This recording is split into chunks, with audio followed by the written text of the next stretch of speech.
మలాకి 2:3 వచనములు.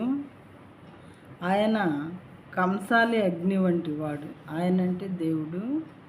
కంసాలి అగ్ని వంటి వాడు, చాకలివాని సబ్బు వంటి వాడు, వెండిని శోధించి నిర్మలము చేయువాడైనట్లు కూర్చొని ఉండును. దేవుడు కంసాలి అగ్ని వంటి వాడు.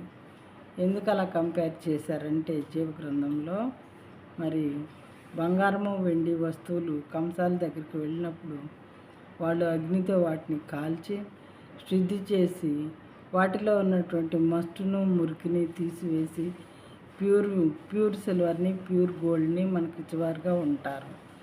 అలాగే చాకలివాని సబ్బు ఏం చేస్తుందంటే మరి బట్టలకి సోప్ పెట్టి వాష్ చేస్తే నీట్గా అది మురికంతా పోయి నీట్గా వస్తాయన్నమాట.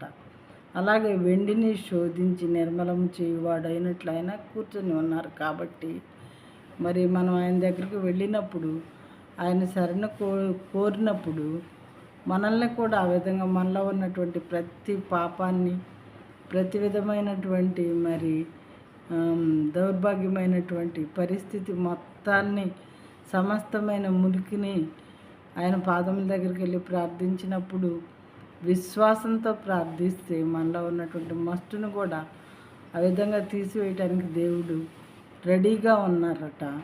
కాబట్టి వెళ్ళటం మందే లేటు.